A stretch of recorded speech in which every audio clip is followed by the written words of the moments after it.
ओम अंबे अंबिकें बालिके नमः नेति कश्चन सत्सतस्वकः शुभदरेकां કામ પૈલવાસિનીમ નમો નમઃ। તમારા બધાનું સ્વાગત કરું છું આધ્યાત્મિક મહાશક્તિમાં।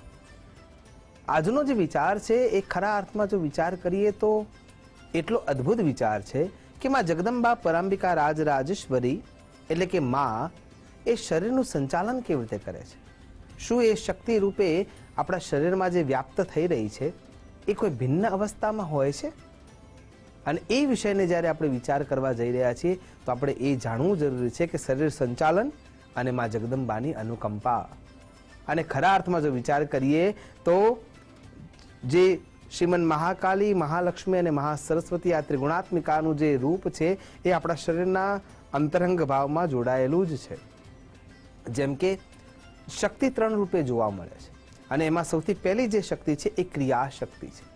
બીજા નંબરની જે શક્તિ છે એ બુદ્ધિ ગમ્યતા આપવા માટે બુદ્ધિ શક્તિ છે, અને ત્રીજા નંબરની જે શક્તિ છે એ ધનની સુખાકારી વધારનારી ધન શક્તિ છે। ક્રિયા શક્તિનો જો વિચાર કરીએ તો એ વિચાર પ્રમાણે જ્યારે આપણે વિચારીશું તો સૌથી પહેલાં આપણે જે કાર્ય કરવા માટે હાથ ઉપાડીએ છીએ, શ્વસન કરી રહ્યા છીએ, શ્વાસ લઈ રહ્યા છીએ, આપણે જે સાંભળી રહ્યા છીએ, આંખો જે જોઈ રહી છે, વાણી જે બોલી રહી છે, શ્વસન ક્રિયા સાથે દબકારા પલકારા ચાલી રહ્યા છે, કોહમ સોહમના નાદ સાથે 21,600 વખત શ્વાસનું આવાગમન થઈ રહ્યું છે। આ બધી જ જે ક્રિયાઓ ચાલી રહી છે, સ્વતઃ ચાલી રહી છે, એ છે ક્રિયા શક્તિ રૂપે ભગવતી મહાકાલી। હૃદય ધબકી રહ્યું છે, એમાં આપણે એને ઓર્ડર આપવાની જરૂર રહેતી નથી કે ધબકવાનું ચાલુ રાખજે। શ્વાસ આવાગમન કરી રહ્યો છે, પંચવાયુઓ જે શરીરના અંદર વ્યાપ્ત છે એ પોતાનું કાર્ય કરી રહ્યા છે। આપણે સૂતા હોઈએ ત્યારે પણ આપણે એવું વિચારતા નથી કે મારે શ્વાસ લેવાનું ધ્યાન રાખવું પડશે, એ સ્વતઃ ચાલ્યા કરે છે। શરીરના અંદર સૂક્ષ્માતિ સૂક્ષ્મ ક્રિયાઓ ચાલ્યા જ કરે છે। રક્તની નલિકાઓમાં રક્ત સંચાર ચોક્કસ રીતે થયા કરે છે। એમાંથી જે ખોરાક આપણે લઈએ છીએ એ પચાવવા માટે પણ આપણા મગજને ઓર્ડર આપવાનું રહેતું નથી કે મેં હવે ખોરાક લીધો છે તારે પચાવવાનું કાર્ય કરવાનું છે, અને એના અંદર એસિડ ઉમેરવાનો છે, અને એસિડ ઉમેર્યા પછી એનો પાચક રસ તરીકે તારે ઉપયોગ કરવાનો છે। આ કોઈ સંદેશ આપણે આપવાની જરૂર નથી। કેમ કે એ ક્રિયા શક્તિ સ્વતઃ ચાલ્યા કરે છે, કુદરતી ક્રમ રૂપે ચાલ્યા કરે છે। અને એટલા માટે બાળકના જન્મથી એટલે કે ડેટ ઓફથી માંડીને નાના એમ્બ્રિયોથી માંડીને વિશાળ શરીર જ્યાં સુધી પ્રાપ્ત કરે છે, અને વિશાળ શરીર પ્રાપ્ત કર્યા પછી અંત સમય સુધી જે સ્વતઃ ચાલતી જે ક્રિયા છે એના જે સંચાલન કરતા દેવી છે એમાં મહાકાલી છે। શક્તિ સંભૃતા સાક્ષાત સાધનભૂતા ઈશ્વરા માં મહાકાલી છે। બીજા નંબરની શક્તિ છે બુદ્ધિ ગમ્યતાની શક્તિ એટલે કે બુદ્ધિ શક્તિ। યા દેવી સર્વભૂતેષુ બુદ્ધિ રૂપેણ સંસ્થિતા, યા દેવી સર્વભૂતેષુ સ્મૃતિ રૂપેણ સંસ્થિતા। પછી નમસ્તસ્યે નમસ્તસ્યે નમસ્તસ્યે નમો નમઃ ચંડીપાઠનો 5મો અધ્યાય ખૂબ સ્પષ્ટતાથી એમ કહે છે કે મારી સ્મૃતિ રૂપે પણ તમે છો, બુદ્ધિ રૂપે પણ તમે છો, અને મારા વિચારો રૂપે પણ તમે છો। જ્યારે વિજ્ઞાનની આ દ્રષ્ટિથી વિચાર કરીએ તો માણસ જે છે એ 1 સેકન્ડમાં અનેકો ગણ્યા 7,000થી પણ વધુ વિચારો કરતા હોય છે। તો હવે વિચાર કરો કે 1 મિનિટમાં કેટલા બધા વિચાર આવતા હશે, એનાથી આગળ વિચાર કરો કે 1 કલાકમાં કેટલા વિચારો આવતા હશે, એનાથી આગળ વિચાર કરો કે 24 કલાકમાં કેટલા વિચાર આવતા હશે, અને એનાથી આગળ જ્યારે આપણે આખી આયખાનો ભાગ ગણતરીમાં લેવાનો પ્રયત્ન કરીએ તો વિચાર કરો કે આંકડો ક્યાં જઈને અટકી જતો। પણ એમાંથી કોઈ એક વસ્તુ ઉપર આપણે ફોકસ કરીએ છીએ, કેન્દ્રમાં લાવીએ છીએ, અને બધા જ વિચારોને ત્યાં મૂકવાનો પ્રયત્ન કરીએ છીએ।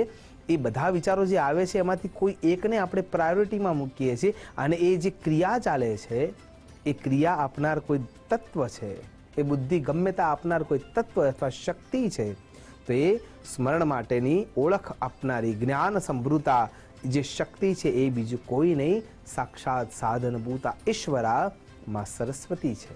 અને ત્યાંથી આગળ જો બુદ્ધિ રૂપે માં જગદંબા શરીરમાં છે, જો એ શક્તિ રૂપે આપણા શરીરમાં છે, તો પછી ત્રીજા નંબરની જે શક્તિ રહી ધન રૂપની શક્તિ, એ શરીરમાં ક્યાં છે? ધનરૂપી શરીરની શક્તિ આખા શરીરમાં વ્યાપ્ત છે। શરીરને જ ધન કહેવામાં આવ્યું છે, કેમ કે શરીર માધ્યમ ખલુ ધર્મ સાધનમ. જે ધર્મનું સાધન રૂપ કોઈ ધન છે તો એ આપણા સ્વયંનું શરીર છે. અને એટલા માટે આ આંખની કિંમત આપણે ન કરી શકીએ. આપણે કિડની જ્યારે કોઈને આપવાનો વારો આવે ને ત્યારે ખબર પડે છે કે એની જરૂરિયાત શું છે. જ્યારે હૃદય કામ કરતું બંધ થઈ જાય છે ને ત્યારે ખબર પડે છે કે એની મહત્તા શું છે. ચેતાતંત્ર જ્યારે કામ કરતું ઓછું થઈ જાય અને વૃદ્ધાવસ્થાના કારણે કોઈ અંગ યોગ્ય રીતે કામ કરતું અટકી જાય ત્યારે એવી ખબર પડે છે કે આની મહત્તા શું છે. એટલા માટે એ ધન શક્તિ પણ એટલે કે માં સાધનભૂતા લક્ષ્મી આખા શરીરમાં વ્યાપ્ત છે. અને એને વગર માગે આટલી બધી અનુકંપા આપી દીધી કે આ આખું શરીર એક અનમોલ રત્ન સમાન આપી દીધું. બસ એને સાચવવું અને એને ધર્મ કાર્યમાં વાળવું એ આપણું કર્મ છે. ત્યારે ક્રિયામાંથી કર્મ તરફ આપણે ગતિ કરી શકીએ છીએ. અને એટલા માટે જ્યારે વિચાર કરીએ તો દેવી કવચ પણ ખૂબ સ્પષ્ટતાથી કહે છે કે કર્ણમૂલે તો શાંકરી.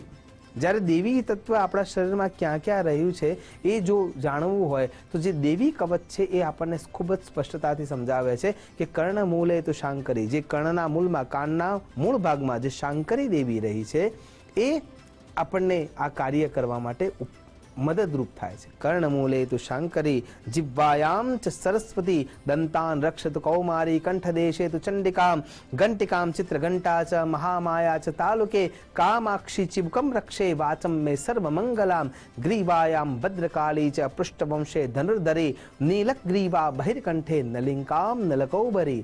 આ બધી જ જગ્યાઓ જે શરીરના અંતરંગ અવયવો છે એમાં આ રૂપે માં જગદંબા બિરાજમાન છે. જેમ કે હૃદય લલિતા દેવીનો વાસ હૃદય ભાગમાં છે. અને એટલા માટે જે લમ લલિતાય નમઃ એ લમ જે બીજ અક્ષર છે કે બીજનો મંત્ર છે એ બીજ મંત્ર દ્વારા તમે જ્યારે વારે વારે લમ લમ લમ લમ લલિતાય નમઃ આ બીજાક્ષરનો મંત્રનો જ્યારે ઉચ્ચારણ કરો છો, જે પ્રમાણે હું કરી રહ્યો છું એ પ્રમાણે, ત્યારે હૃદયના ભાગ પર ધીરે ધીરે દબાણ વધશે અને જે પ્રેશર વધશે એના કારણે થઈને રક્તની જે રક્ત સંચાર કરનારી જે ધમની અને શિરા છે એના અંદર આંદોલન વધશે અને એના કારણે થઈને રક્ત સંચાર સુયોગ્ય થવાની શરૂઆત થાય છે. કેમ કે ત્યાં જગદંબા લલિતા દેવીનું સ્થાન છે. તો કહેવાનો અહીંયા અર્થ એ છે કે શરીરના દરેક અવયવમાં જગદંબાનો વાસ રહ્યો છે. બસ એ બીજ મંત્રોને જાણીએ, એ જગદંબાની અનુકંપાને જાણીએ, એના નીતિ નિયમને જાણીએ અને એ પ્રમાણે જો આપણે આપણા જીવનને વ્યાપન કરવાની શરૂઆત કરીશું તો ચોક્કસ એની અનુભૂતિ થાય જ છે. અને છતાંય આ બધું એને આપી દીધું, પણ એ વર્તે છે કેવી રીતે?